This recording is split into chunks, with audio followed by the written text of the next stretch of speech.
Desde ahí queremos denunciar, criticar, exponer y casi que hacer catarsis de eso que nos duele tanto, pero que nos marca tanto. Lucas Ospina es de arte, Sergio Andrade de antropología y yo es de periodismo, Omar Rincón. Que antropología, arte y periodismo piensen esto es muy importante porque el alma nacional es narco. Nosotros en Colombia llevamos un pequeño narco en el corazón y no necesitamos negarlo. Los tres entramos, vamos a producir artículos periodísticos, videos, ensayos analíticos. Después del arte mismo hacemos videoarte, videoexpresión, hacemos también collage, hacemos figuras novedosas frente a eso.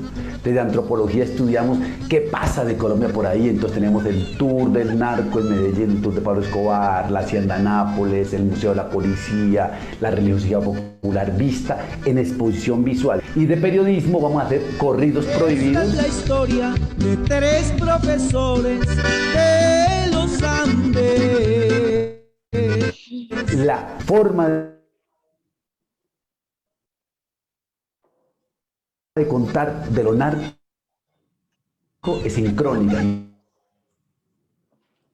Y el crónica se hace vía el corrido prohibido. Vamos a terminar en un libro con toda la narco de Colombia. ¿Por qué no? Pues se dañó. Dejemos de compartir artística en el que tendremos invitados como autor a Wilson Latorre y los Mezcal desde Narcocorrido. Todo lo que va del narco lo han hecho ellos en su arte. Llevar también a un nivel. Una de las cosas que tiene el arte que es maravillosa es no esconder.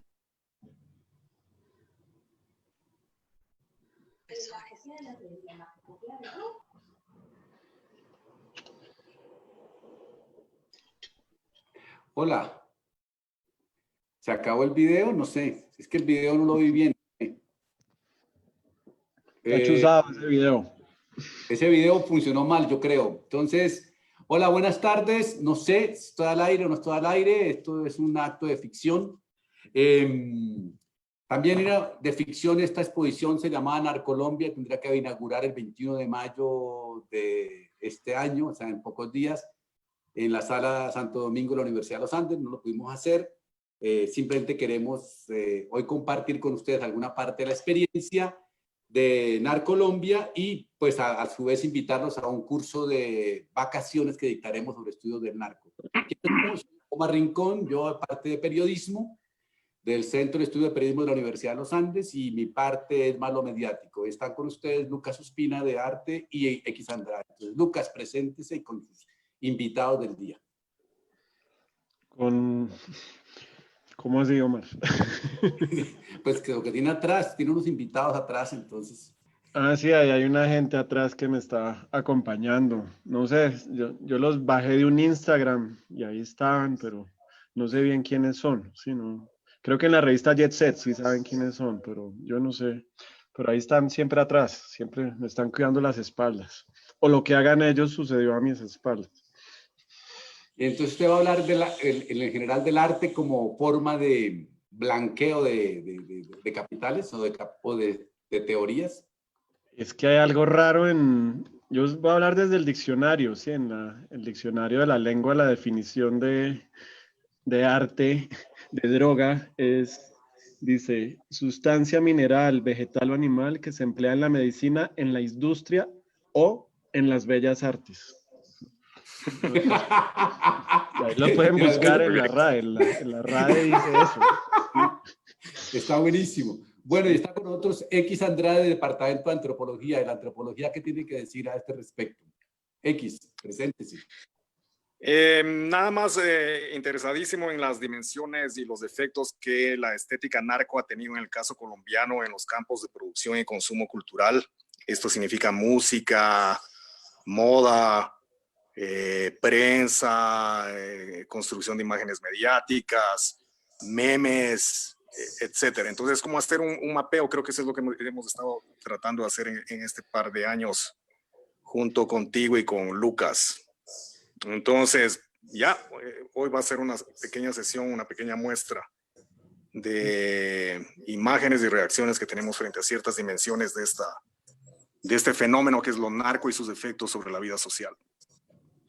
Bueno, para los que no pudieron escuchar el video, pues lo que queremos hacer cuando hablamos Narcolombia es hacer una catarsis sobre ese gusto nuestro que nos ha catalogado entre el mundo como narco, pero la hipótesis de fondo es demostrar que el gusto narco es auténticamente un gusto capitalista, que no es un problema de los colombianos, sino es el capitalismo el que produce este gusto. Vamos a presentarles 9 imágenes y un video, y eso vamos a ir conversando sobre las imágenes, y al final con mucho gusto les podemos conversar algunas cosas. Prometido, terminamos antes de las 5.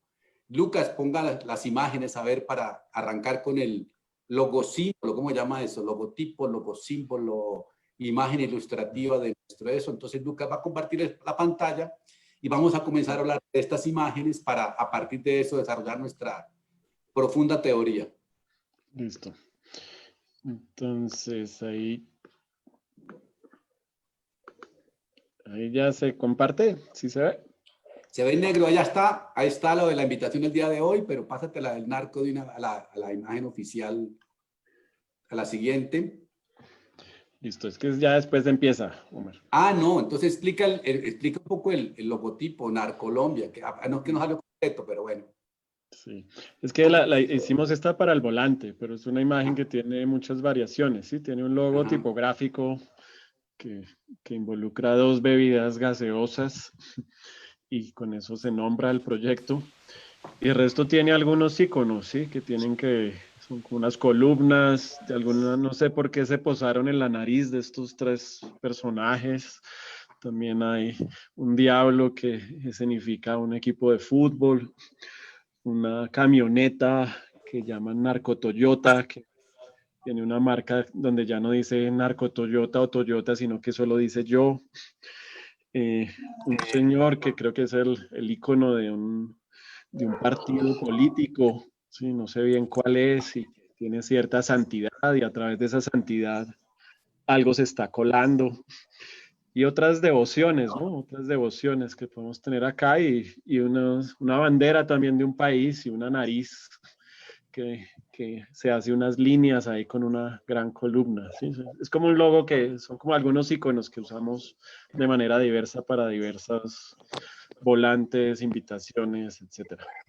Claro, esto para reconocer ciertos símbolos hay que ser auténticamente colombiano, por ejemplo, el de la gaseosa y lo otro, pero básicamente el color amarillo es lo que nos marca, porque cuando en Colombia jugamos con el fútbol o jugamos con la identidad, como estamos jugando ahora con esta cosa que nos pasa, nos ponemos la camiseta amarilla de la selección. Pasemos a la primera imagen ya de la exposición. Listo. Ahí esto es de X. A ver, X, diga por qué escogió esa imagen. No la estoy viendo en la pantalla, pero sé a cuál imagen se refieren. No sé si la gente la está viendo o no. Sí, está en la pantalla, está en la pantalla. Ok, ahora sí la veo. Ok, perfecto. Esta es para la gente que no está familiarizada con nuestro proyecto, creo que es importante mencionar que el proyecto empezó en 2018, me parece. Es un proyecto de creación interfacultades, arte, comunicación, antropología. Y como parte de lo que hicimos desde antropología es una suerte de etnografía de museos, particularmente el Museo de la Policía de Bogotá, que incluye una colección muy interesante de objetos que han sido decomisados por la policía en su lucha contra el narcotráfico. Pero ¿qué ocurre? Que en este museo, que tiene un guión curatorial muy estricto, es un museo en el cual uno lo visita solamente con tours guiados, por ejemplo. Es imposible hacer un recorrido libre del museo. Siempre hay un policía que guía a los grupos, son grupos de 30, 40 gentes. Un tour puede durar 1 o 2 horas dependiendo del performance de ese guía. Y entonces el punto, el centro de atención para la gente que visita este museo, dicen que, ojo, es el museo más visitado de Colombia. No sé si sea cierto esto, pero o sea, no es cualquier museo, ¿no? Son 5 pisos, 32 salas. Y ocurre que en la sala, o previo a entrar a la sala El Crimen No Paga, que está dedicado a los narcos, existe una un objeto que cautiva la atención de la gente, que es una motoneta que Pablo Escobar, una motocicleta, mejor dicho, porque es una motocicleta. Y motoneta no es tan chiquita, es una super. No, es todo lo contrario. Es una Harley Davidson de 1100 centímetros cúbicos del año 90. Ah, por favor, no me la denigra. Y que costaba en su tiempo más que un BMW porque está enchapada en plata y oro. Entonces, en ese momento, la gente llega y es como que todo el guión curatorial se desestabiliza, se va al cuerno, porque el morbo que generan los objetos narco, y particularmente esta motocicleta, que fue regalada por Pablo a un lugarteniente de él, denominado El Arete, es un momento en el cual la gente como que se libera de todo y quiere tomarse selfies. Y aquí tenemos un proyecto con un artista que se llama Esteban Borrero, con quien estamos contribuyendo en esta línea. Es uno de los proyectos más recientes de Narcolombia. Y él lo que hace es dibujos del momento preciso en el cual esa desestabilización del guión curatorial ocurre al interior del Museo de la Policía, que básicamente se caracteriza por un cierto caos, un cierto algarabía, la gente quiere tomarse selfies, el papá tomando la foto de la niñita frente a la motoneta, es como ejemplar de esta serie. La serie es una serie en proceso, originalmente tenemos 12 imágenes, esto es dibujo basado en fotografías del momento que está ocurriendo este evento, ¿no? Y lo que con lo que quiero finalizar es decir simplemente que esa capacidad excesiva de las imágenes de lo narco, que promueven un cierto tipo de morbo y un cierto tipo de culto y un cierto tipo de glamour, es exactamente lo que hemos tratado de investigar desde la antropología para el proyecto Narcolombia. Y es también también te acuerdas que hicieron una entrada muy buena ustedes sobre las frases que rodean al museo, ¿no? Como las frases en español y en inglés de lo que debe ser un policía, y cómo esas frases también tienen como ese morbo a veces que rayan lo delictivo, ¿no? Sí, exactamente. También ocurre que el museo ha tenido... Sigue, sí. Así es. Es un museo bien complejo, es un museo bien particular, es bien interesante. Y claro, la fascinación por lo narco desestabiliza la agenda oficial que tiene ese museo, que es presentar una imagen como súper ascética y súper pro ciudadanía de la policía. La gente lo conoce como el Museo Narco, lo cual vuelve locos a la policía. Y han tratado de bajarle el tono de la colección narco sistemáticamente. Entonces, sé que hay una última reforma que está en proceso que supone nuevamente tratar de encapsular, atrapar el exceso que encierran las imágenes de los narcos. Claro, pero lo que pasa es que el gran delito para la policía y para la fiscalía es el narco, y entonces lo convierten en protagonista de su investigación. Porque si no están contentos con ir al Museo de la Policía, también pueden ir al Museo de la Fiscalía. Y en el Museo de la Fiscalía también la mayor parte está dedicada al narco. Entonces, de alguna forma, la justicia en Colombia se ha dedicado al narco para eso. Lucas, ¿comentario o pasemos a la siguiente? No, pasemos. Listo. Bueno, esta imagen me tocó a mí y esto es parte de la suerte de este proyecto. Este proyecto cuenta con la magia de lo narco. Yo hoy pensaba, preparando esto, que yo le debo mucho de mi vida intelectual a Pablo Escobar y a Álvaro Uribe Vélez. Si no estuvieran ellos dos, no sé de qué. O sea, es como que realmente el 80% de mi producción está basada en esos dos prohombres, entonces es un gran beneficio para mi inventario. Y resulta que haciendo la investigación y estando en esto, me encontré con la colección de ropa de la moda de la Monita Trechera, confiscada por la Fiscalía y vendida en un remate, como para el remate en un video que tenemos, que no vamos a mostrar, dice, para recuperar dinero para las víctimas de narcotráfico, y la vendieron la colección de 400 piezas, en las cuales hay 300 de vestuario y 100 de pares de zapatos por 500.000 pesos. Qué cantidad de recuperación, cuando cada chaqueta son de moda de diseñador europeo y está perfectamente elaborada, que si la ven en solitario posada por este modelo, pues es bastante elegante. Uno puede dar conferencias con esto, puede ir a eventos de fiesta y la gente te alabaría tu atuendo. Cuando uno cuenta que es de la Monita Trechera, todo el mundo entra en fascinación y entonces comienza a decir, pero ¿cómo? pero me gusta, pero ¿cómo me puede gustar esto si esto es de un narcotraficante? Para la gente que está con nosotros no conoce la monita retrechera.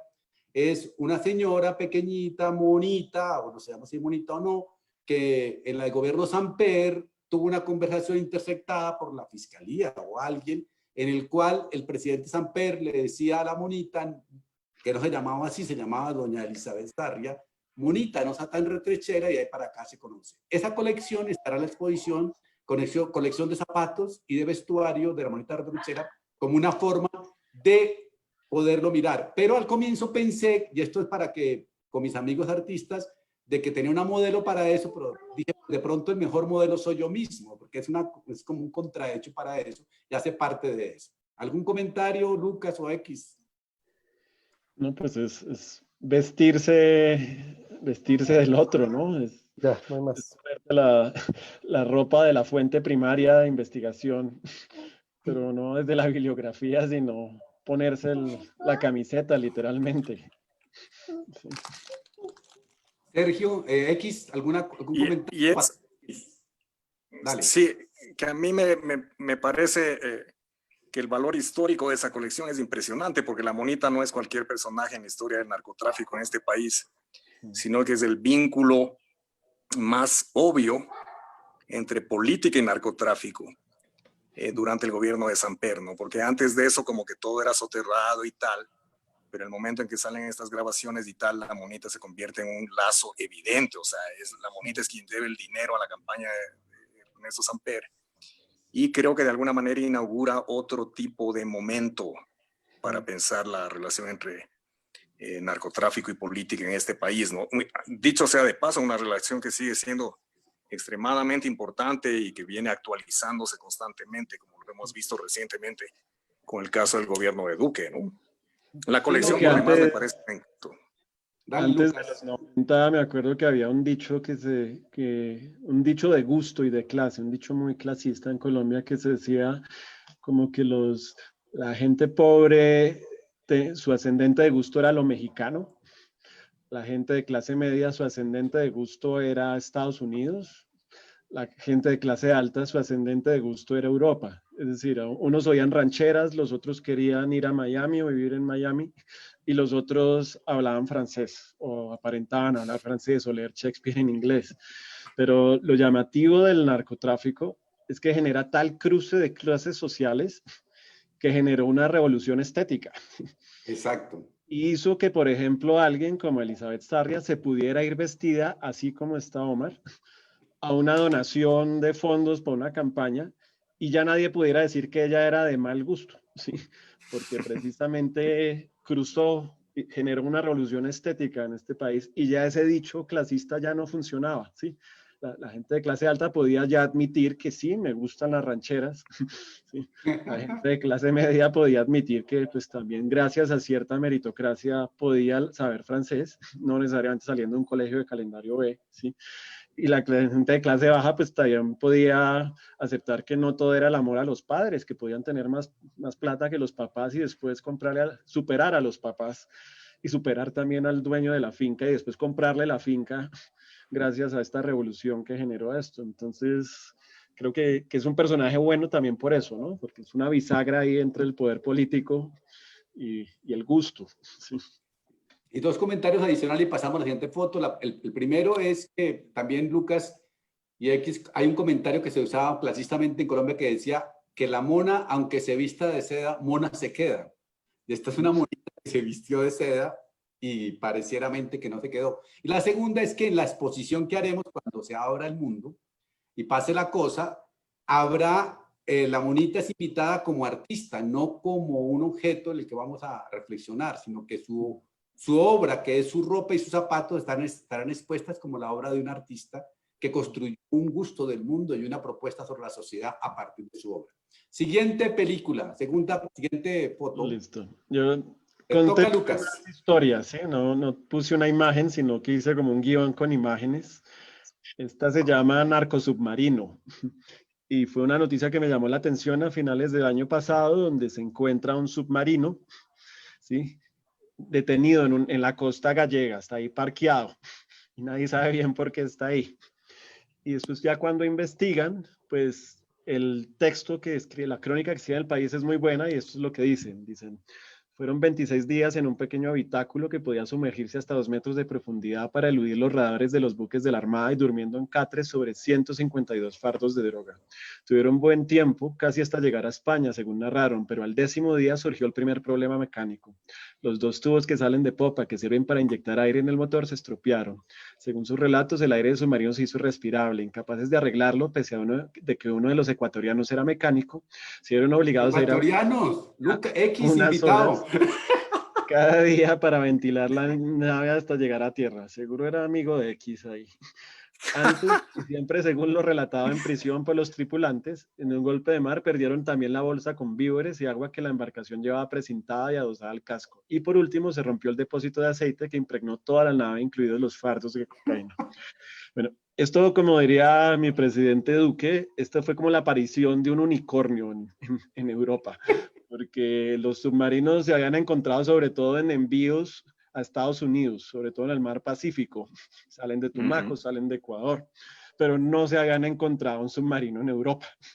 Y cuando miran el periplo de este submarino, digamos, aquí alguien en Twitter lo ponía así, dice, a los que lo hicieron deberían darles más bien un premio, y a los que lo navegaron otros, muy tesos, ¿sí? Porque, y un poco a mí lo que me llamó la atención, un poco lo que yo comentaba en ese diálogo en Twitter, yo lo que decía, en un futuro, cuando sea legal la droga o la cocaína y sus efectos sean reemplazados por algún producto que rinda la misma euforia y rendimiento, se harán películas de aventuras con esas travesías, un nuevo género de disnificado, como lo fue el de los piratas.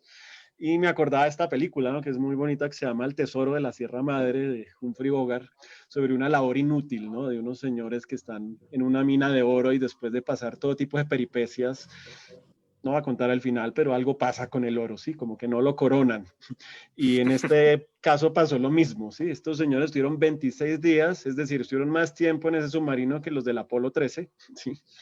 La película de Tom Hanks, pero no pudieron coronar, ¿sí? Y los capturaron a los 2 ecuatorianos y también capturaron al español que estaba por ahí cerca, se escondió 4 días en una montaña y le hicieron un seguimiento, pero me llama la atención como esto, ¿no? Como ese arte de, ¿quién se puede imaginar mandar un submarino desde Leticia, atravesar todo el río, sacarlo por el mar Pacífico y llegar hasta España? Sí, es una travesía, pues, una aventura impresionante. Entonces, creo que a veces esas aventuras, y por eso me gustó el comentario que alguien hizo en Twitter, con esa agudeza que caracteriza a algunos en Twitter, y es por fuera de lo moral, ¿no?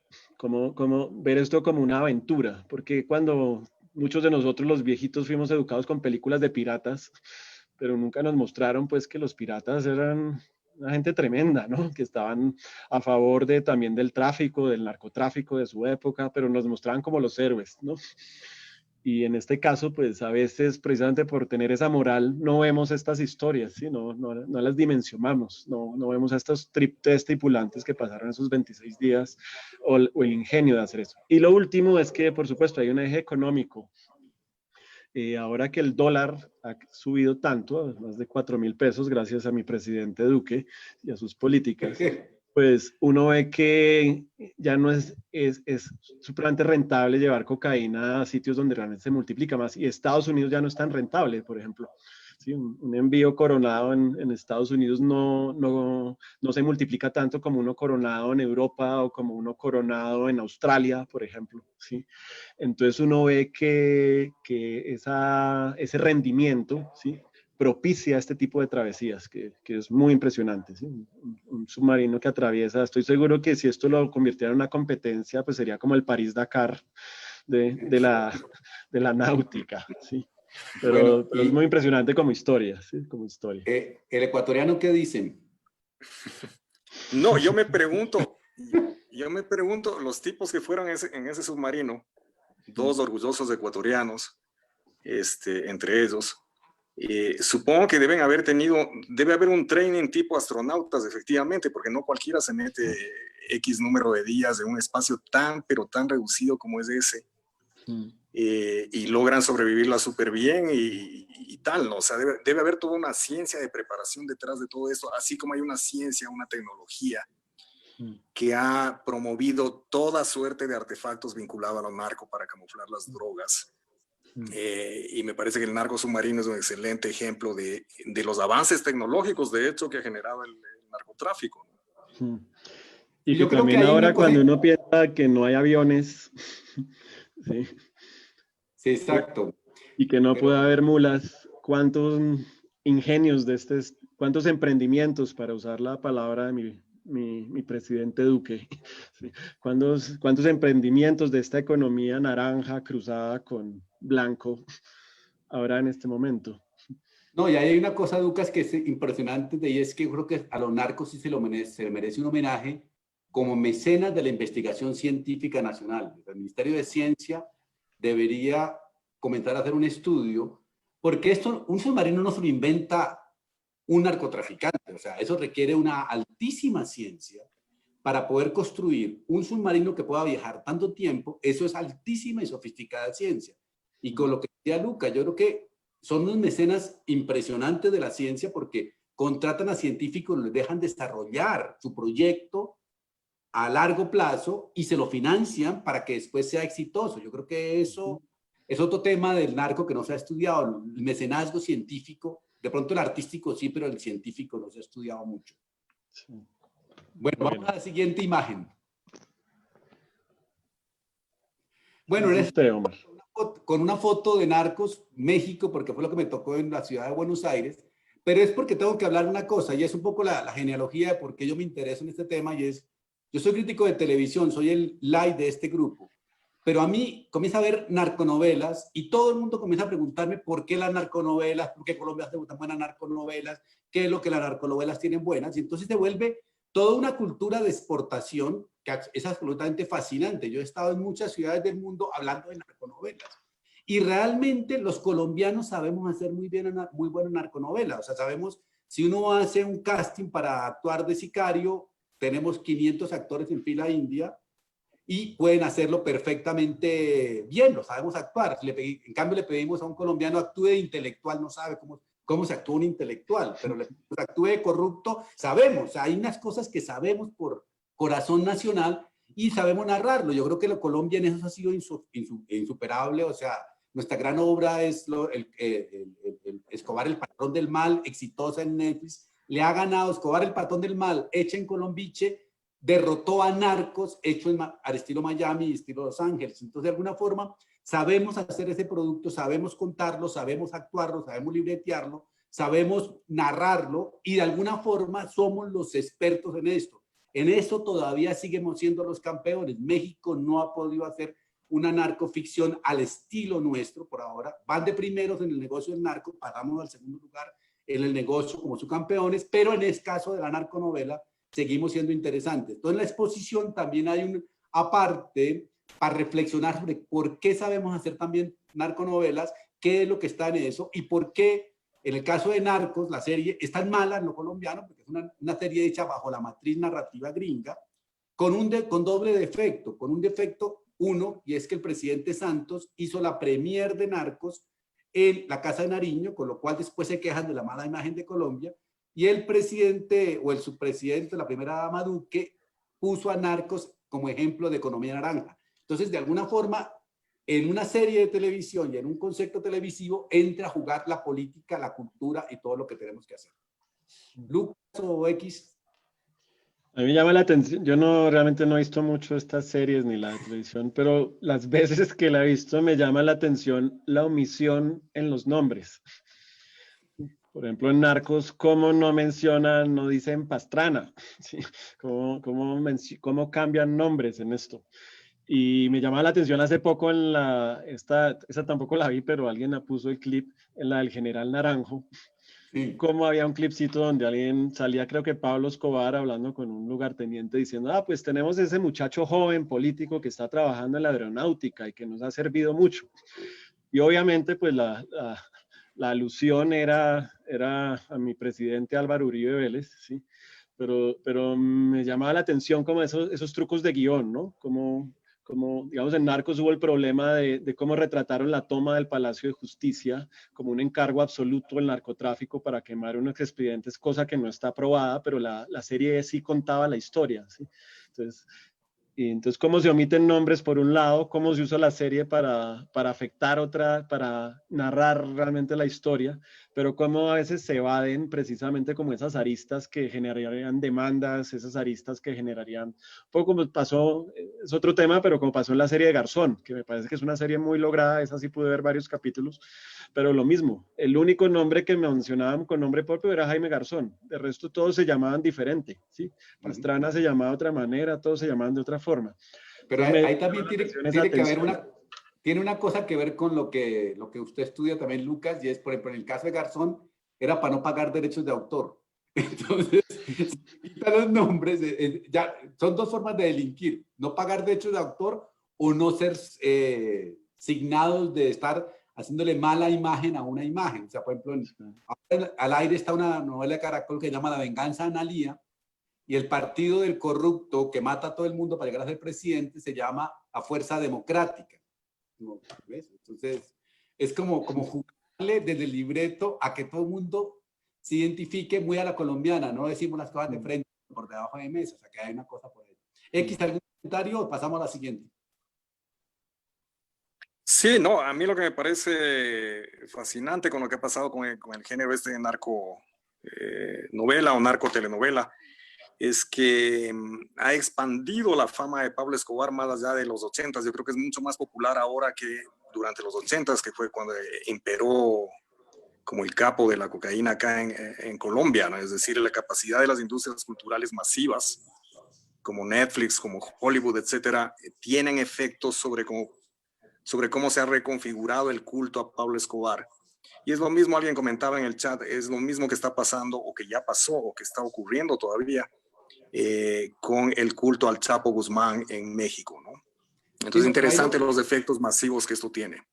Sí, pero lo interesante es que Caracol, cuando hace Escobar el patrón del mal, dice que es para educar a Colombia para que no vuelva a pasar esto. O sea, le dan un tinte educativo nacionalista, pero en el fondo están resignificando y volviendo masivo al sujeto que nadie conocía. Siguiente imagen, Lucas. Pero también, Omar, una última idea, es que un poco en la línea de lo que estaba diciendo, es que por supuesto se impone esa narración, sé que son series bien hechas, los directores realmente, los guionistas le ponen cuidado, hay esa narración moral de que este es el malo, de las víctimas, pero también a veces me parece que son series para ocultar el fenómeno narco, precisamente porque no muestran el testaferrato, no muestran los nombres de los políticos, no muestran realmente cómo permean. Son muy diferentes. Por ejemplo, una de las grandes películas que se ha hecho sobre el narcotráfico en Colombia, pues es Sumas y Restas, de Víctor Gaviria. Claro.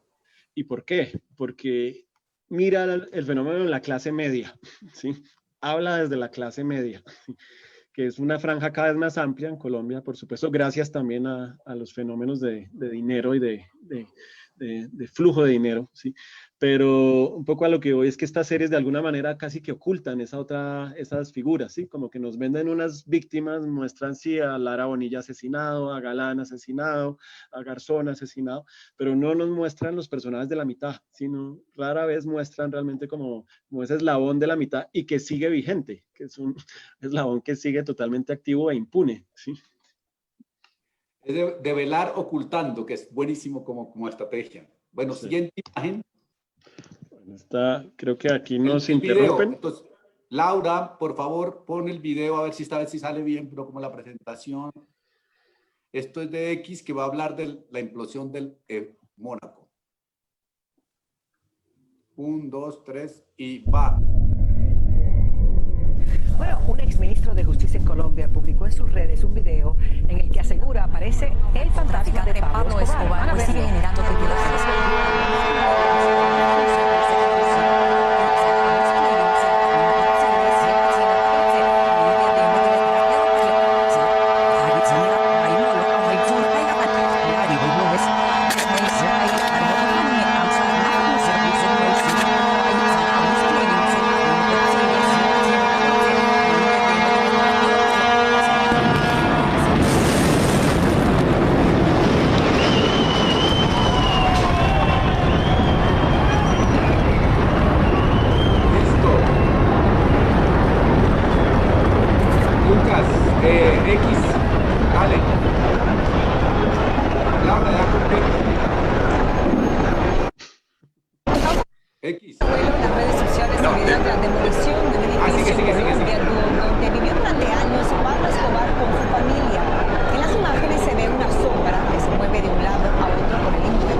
opinar en las redes sociales. Mirpa Borrales, eso sí.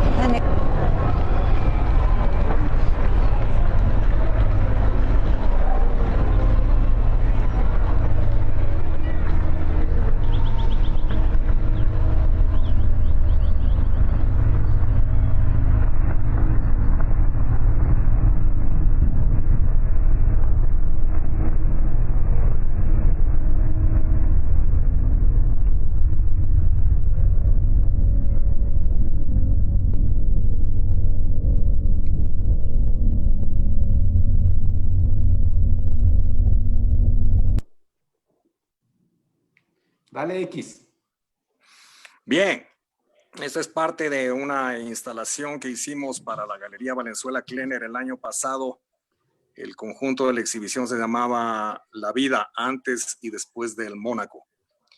Y es simplemente un comentario sobre los efectos que ha tenido la política negacionista del alcalde Gutiérrez y del actual alcalde en Medellín, que en determinado momento el año pasado decidieron empezar a prohibir los narcotours, detonar el edificio Mónaco, que era el edificio emblemático de la familia Escobar en el aniñado barrio del Poblado en Medellín, que se convirtió en la máxima parada, la parada necesaria en la industria de los narcotours. Cuando hicimos la investigación para Narcolombia habían 80 narcotours en Medellín, o sea, estamos hablando de una economía bastante próspera. Existía todavía el Museo de Pablo Escobar, etcétera.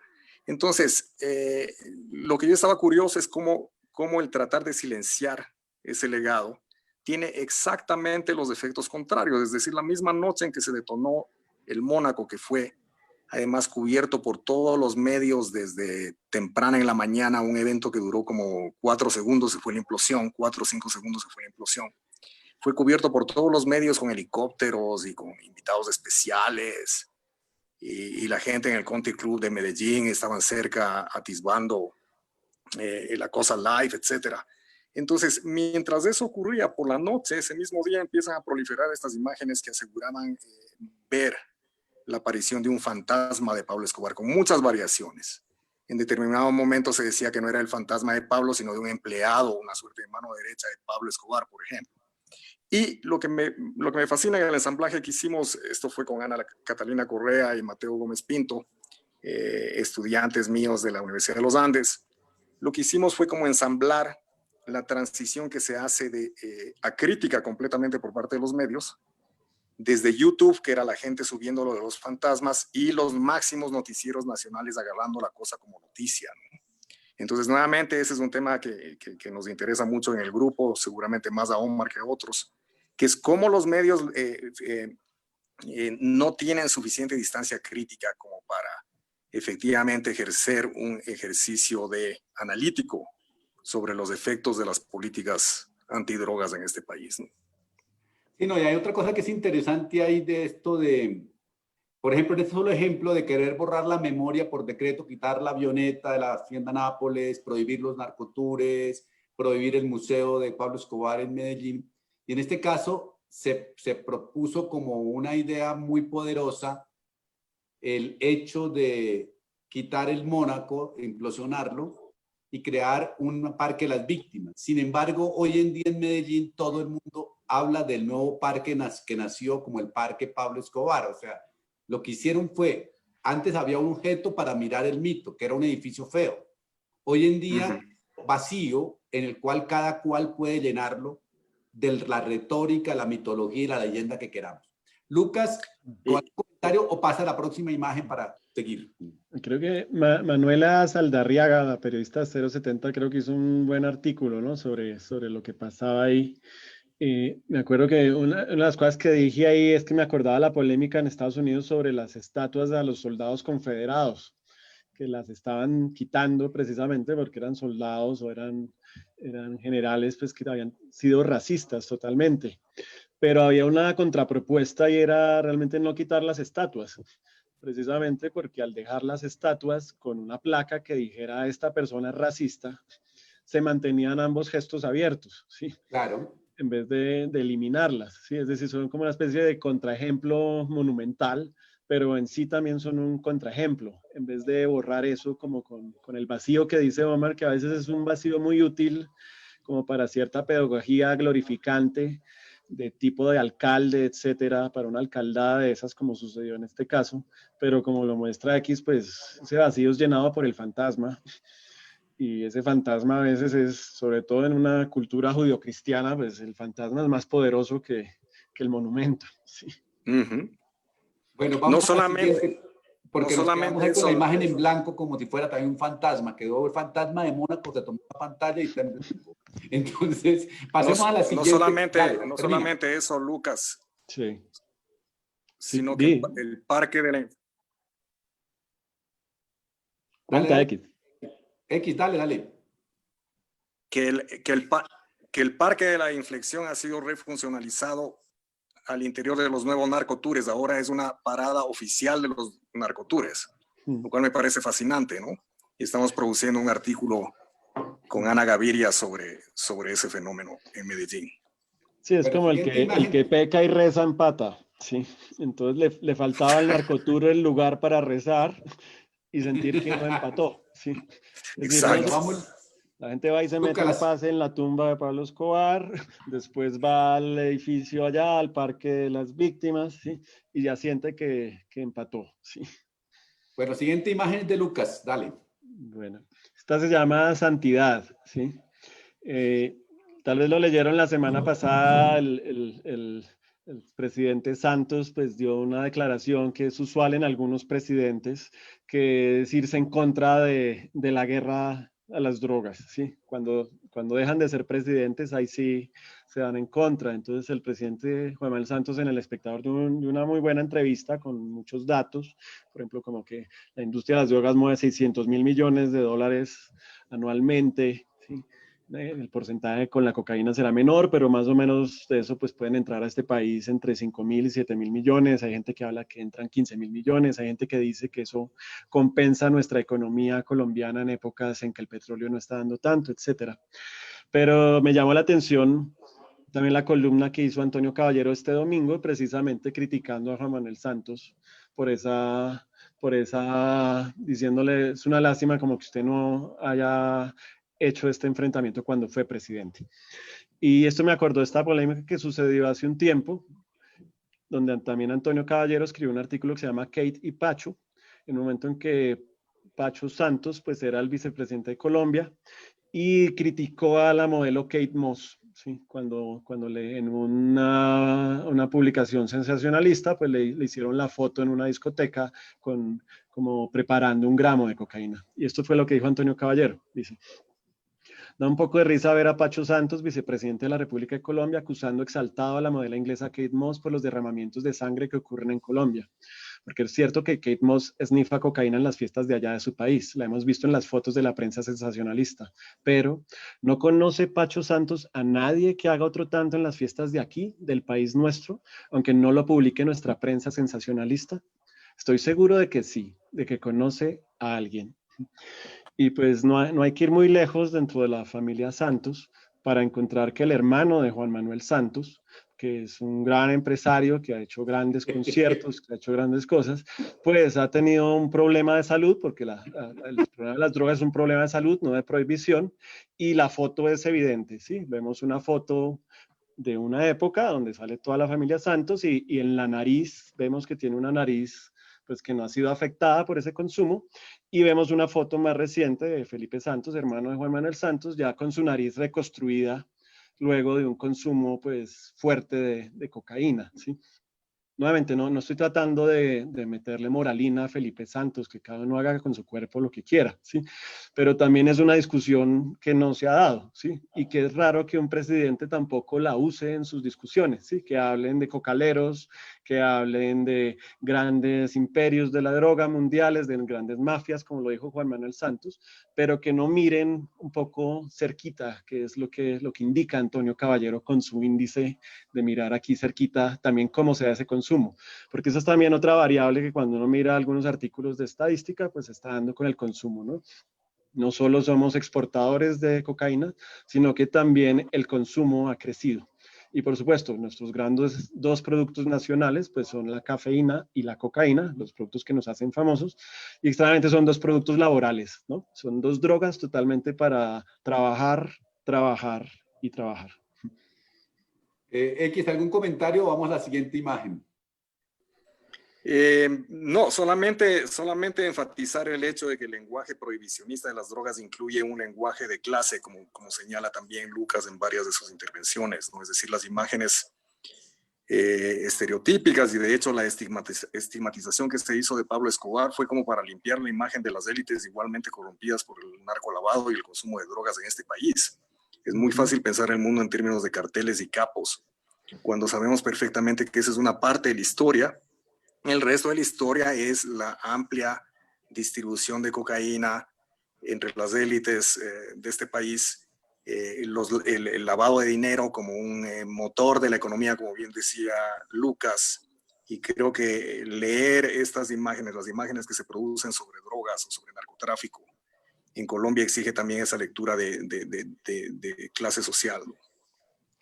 Ahí lo otro que pasa, antes ya pasamos a la próxima imagen, es de alguna forma como también se usa la imagen como la droga cocaína es vista como una droga creativa en las élites creativas colombianas también. Entonces también ahí es otro tema. Y por último, en las imágenes mías puse esto que me convertí en cantante de narcocorridos porque es muy importante para analizar el fenómeno Narcolombia. Y esa es la conexión con México y con toda América Latina, que son los corridos prohibidos. Van en los corridos prohibidos número 65, 66, donde se cuenta esa épica, esa leyenda, esa melodrama, esa tragedia, en forma de crónica. Lo dice el productor. En la exposición tenemos a un productor de narcocorridos. Compusimos 3 corridos prohibidos que estarán circulando entre los corridos prohibidos. Y básicamente, como lo decía el productor de narcocorridos con el que grabamos las canciones, decía, es que el narcocorrido es la crónica del negocio narco. Entonces, en este caso, aprovechando que en las páginas de internet hay un cantante de narcocorridos que se llama Omar Rincón, y como yo me llamo igual, entonces me convertí en cantante. Cierta gente dice que lo único que le impresionó fue el cuerpo, que cogí con un poquito más de tamaño, que fue más gordo, pero les prometemos que en la exposición habrá una canción cantada por mí de narcocorrido. ¿O Lucas, alguna idea? No, que esperamos que usted esté igual de fit cuando hagamos la exposición. No, eso es imposible para eso. Siguiente imagen para que avancemos porque vamos de tiempo. Hay que reinventarse, Omar. Sienta la presión de reinventarse. Hay que reinventarse. Esta es de X. Sí. Esa dice, Diomedes, ¿eres tú? Y vemos esas nubes en formas de líneas de cocaína. Esto, quiero mencionar, apareció, o por lo menos dentro del circuito en el que yo me muevo, apareció como parte de los memes de la pandemia y el consumo de drogas, que es uno de los temas que estamos trabajando con Santiago Rueda y alguna otra gente activamente. El próximo ensayo, hemos sacado como 4 o 5 ensayos sobre sexo, sobre la reemergencia de la naturaleza, etcétera. Es una suerte de curaduría de memes que ha sido un ejercicio bien interesante y que evidentemente da cuenta de, y han habido algunas publicaciones muy interesantes alrededor de la pregunta de qué hace la gente en cuanto a consumo de drogas durante la pandemia, que es un fenómeno bastante interesante, ¿no? Desde drogas legales como el alcohol hasta cualquier otra sustancia ilícita. Y me parece que esta imagen sintetizaba de manera brillante lo que Omar ha discutido en sus escritos como el espíritu narco de Colombia, ¿no? Entonces es una alusión a Diomedes Díaz, que es uno de los íconos de Colombia, del vallenato y tal,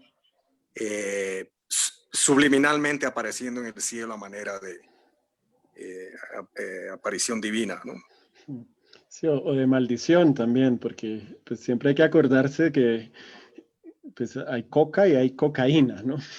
Y la coca pues tiene una historia potente, fuerte, cultural, ¿sí?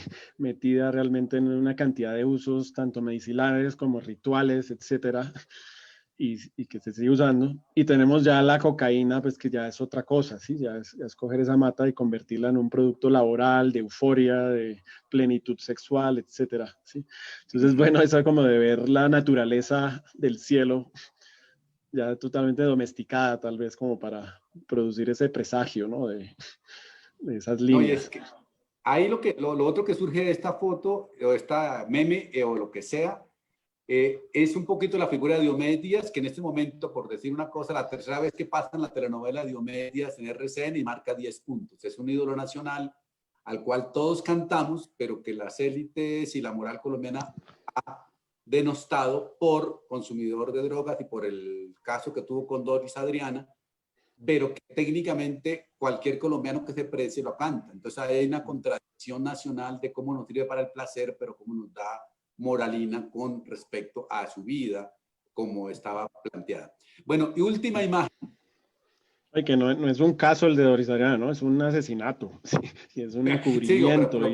Lo puse como caso judicial que puede ser otra exposición de eso. Sí, lo que digo es que también a veces este problema del narco lo moralizamos rápido, por supuesto, porque en Colombia está cruzado con muertos, ¿sí?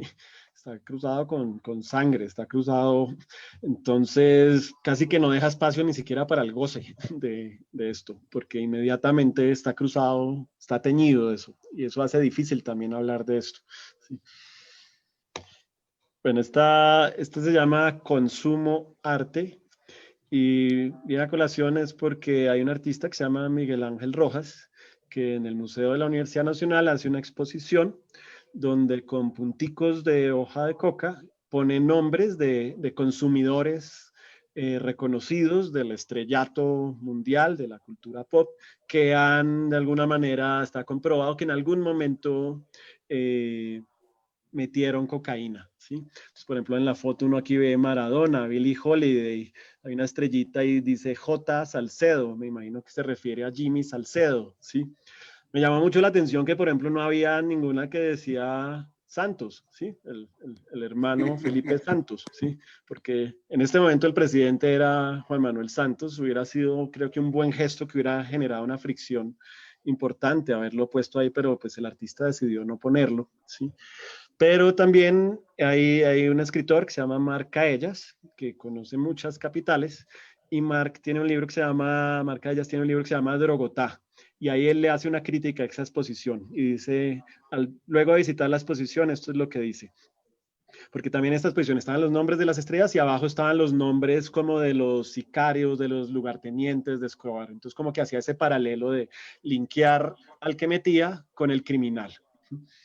Y eso le pareció como una jugada un poco ambigua como en lo moral, ¿sí? Como que le faltaba riesgo. Y esto es lo que dice Marc Caellas. Dice, me asaltaron varios pensamientos esa tarde y los anoté para no olvidarme. ¿Por qué ciertos artistas que durante una época consumen mucha droga, cuando deciden dejarla, hacen obras que critican el consumo? Aplican eso del arrepentimiento católico, pecar toda la vida y antes de morir pedir perdón por ello. No sucede lo mismo con los buenos bebedores o con los fumadores acérrimos. Por ejemplo, Marguerite Duras, después de una cura de desintoxicación, se siguió considerando una alcohólica que no bebía, claro, pero alcohólica de todos modos. No hubiera escrito El amante si no hubiera sido alcohólica antes, dijo. Porque nadie les explica que el problema no es el consumo, sino la adicción, el vicio o incluso la adulteración del producto. Un consumo responsable es posible, amigo artista. También uno legal. Tarde o temprano serán legales casi todas las drogas y habrá otras, las nuevas, prohibidas. Lo dice Marc ahí. Eso bueno, sería. Y aquí terminamos con esto. Pasa la siguiente, Lucas, y terminamos ahí. Para cumplir la hora de las 5. Simplemente para decir que nosotros, Lucas X y yo, más Catalina Maecha del Centro de Estudios de las Drogas de la Facultad de Economía, dictaremos un curso en vacaciones, que se llama Estudios del Narco, en el cual es un curso electivo de la facultad, que están invitados los que quieran participar ahí. Tenemos cupo limitado para hablar de estos temas y muchos más respecto a esto que es el fenómeno del narco. Dejemos de compartir pantallas y tenemos un último comentario. No, pues preguntas, Omar, veamos qué se escribió. Y exacto, cierra eso y miramos aquí es que yo no estoy poniéndole cuidado al chat, pero prometí que las 5 y entonces, ¿qué sabemos de la serie? Por ejemplo, Drogotá, Marc Caellas estaba invitado a nuestra exposición para Ortica en junio, pero como no se va a hacer, pues ya no vendrá. La serie Matarife, pues dicen que se está viendo, que está por ahí, que puede funcionar. ¿Dónde se encuentra el artículo de Pacho Santos y Kate Moss de Antonio Caballero? No sé, Lucas, ¿qué tú dices? Está en una revista que ya no puedo hacerle clic nunca, ¿sí? y que tiene un nombre como empieza por S y termina por A. Sí, estaba en esa revista, pero recomiendo tratar de no hacerle clic a esa revista. Sí. Había una pregunta el Fox News de Colombia. Fox. Sí, al Fox de los Gilinski, entonces recomiendo no... Había una pregunta que decía que por qué no, que dónde se podía ver esto. Avances de esto, sobre todo lo del joven X, se puede ver en el blog de Narcolombia de 070 y estamos planeando, pues ante la dificultad de hacer una exposición real, hacer en el segundo semestre una exposición virtual pequeñita de muestras solamente, porque hay muchas cosas que sean físicas, que no pueden ser virtuales, pero vamos a intentar hacer una exposición virtual. Estamos planificándola para el segundo semestre, pero en este momento ni los corridos que compusimos, ni los videos, ni nada está disponible hasta que no queramos mostrarlo. También tenemos un libro que está listo para imprenta, que también estará disponible, que es un libro especie de catálogo, y después también tenemos un libro académico en el cual presentaremos unos ensayos para los que preguntaban. Y también en este semestre pues vamos a poner al día la página mientras llega la exposición, como tenemos una página donde vamos a montar el folleto, donde vamos a montar la información, y vamos a que alguien pregunta, y la narcoliteratura, entonces también ahí vamos a poner pues como novelas, PDFs, fragmentos de novelas que hayan tratado esto, pues también fragmentos de telenovelas como La Mala Hora, así, o libros como No Nací para Semilla, artículos como para poder, que sea un archivo, un repositorio grande de esto. En la exposición habrá eso, habrá como una pequeña biblioteca del narco, habrá como una pequeña rincón del narcocorrido con pequeñas muestras de narcocorrido para que la gente pueda mirarlos, escucharlos y mirarlo para lo que quieran mirar en eso, pero digamos eso, pues técnicamente inauguramos el 21 y como no pudimos, pues eso de alguna forma nos cambió un poco la perspectiva de lo que es eso. Y hay una pregunta de un estudioso del narco que me llamó, sé quién es, Arturo, desde México, que se ha dedicado a estudiar el narco, pero con una visión muy interesante. Saludos, Arturo. Él habla del narcoturismo como una industria cultural mexicana, y eso yo le dije que empataba mucho con lo que X está haciendo del narcoturismo a la colombiana. Nosotros no lo asumimos, pero que en México hay toda una industria al lado del narco. Y sí, las conexiones México-Colombia no solamente están en la música, en la novela, sino también en la literatura. Lo que pasa es que, como hablábamos, en México el cine western asumió mucho mejor el relato narco, mientras que en Colombia fue la telenovela, pero hay ahí unos diálogos que tenemos que comenzar. Y a propósito de eso, voy a poner simplemente mientras esto, nosotros, la primera exposición que hicimos, fuimos invitados al museo de la Universidad de la Universidad UNAM de México, muy importante, a hacer una exposición con esto, con Lucas y con X, estuvimos allá hablando de este tema, hace más de un año ya, y quiero mostrar si encuentro aquí mientras comentamos. No, pero era un simposio, ¿no? Organizado por estudiantes de arte de la Nacional, sino que coincidió con el temblor, entonces estaban todavía las cosas moviéndose, ¿no? No, pero además los estudiantes tuvieron que cambiarle el nombre porque México no dejó ponerle la palabra narco a la exposición y tuvo que hablar de imágenes de violencia y no sé qué, era como otro nombre que tuvo que darle a ese tipo de exposición porque no podía nombrar adecuadamente como era el bueno. Si ahí hablan de lo del curso, la idea es también, pues, como va a ser virtual el curso, hacer sesiones así abiertas, yo creo, ¿no? Como para que el que se quiera conectar pueda estar ahí, ¿no? En comienzo, el curso se hacía en mitad de la exposición, se hacía en la galería de la exposición, y eso es lo que se pretendía al comienzo. Era como, de alguna forma, que hiciera parte de la exposición. Nosotros lo que vamos a hacer es que el curso va a tener mucho de producción de parte de los estudiantes. Vamos a invitarnos a producir en Estética Narco, va a haber mucho taller de producción, habrá conferencias como de media hora, y la idea es que la gente haga muchas producciones visuales para eso. Me voy a quitar aquí la pantalla para que vean atrás. Ese fue nuestro CEN Narco en México. Ahí estamos los 3 investigadores creadores. Sin querer, esto realmente fue sin querer. El sitio en el que nos pusieron los estudiantes fue en un motel que tenía iluminación de ese tipo. O sea, era una cosa que de verdad, si lo buscamos, es como hacer arte inesperado, ¿no? Es como una cosa que nadie está buscando ser expresivo, y pasó así como se puede ver en la parte final. Que era perfecto para el propósito, ¿no? Bueno, muchas gracias a los que asistieron, los que quieren estar en el curso Estudio del Narco. Mañana a las 6 de la tarde haremos también yo haré una charla sobre qué va a ir el curso. Agradezco a Luca y a X por esto, a la Facultad de Artes y Humanidades por dejarnos este espacio en clases abiertas de la Facultad de Artes y Humanidades, y a todos los que asistieron, pues este tema nos junta y creo que lo que tenemos que hacer es catarsis, y en el fondo no nos sintamos mal por el gusto narcos, pensemos que es el gusto auténticamente capitalista, como lo demuestra Mr. Trump y Mr. Bolsonaro. Y también pues que el proyecto tendrá un archivo en la página, como dije, y ese archivo está abierto también a lo que quieran mandar las personas también, ¿sí? Porque creo que también hay mucha gente haciendo este tipo de investigaciones, y también es lo que nos hemos encontrado por ahí, tesis de grado sobre narcodeco en Cali, o sí, cosas así. Entonces, o X también ha encontrado, digamos, logos de envíos de droga, de cosas de cocaína, ¿sí? Entonces toda la iconografía que está detrás de eso. Entonces, también el archivo y la exposición pues la tuvimos que postergar, pero también este semestre que viene pues nos servirá también para mover esto y tener como un acervo más grande para hacer la exposición. Bueno, muchas gracias. Hasta luego. Que estén bien. Suerte. Gracias. Gracias. Chao.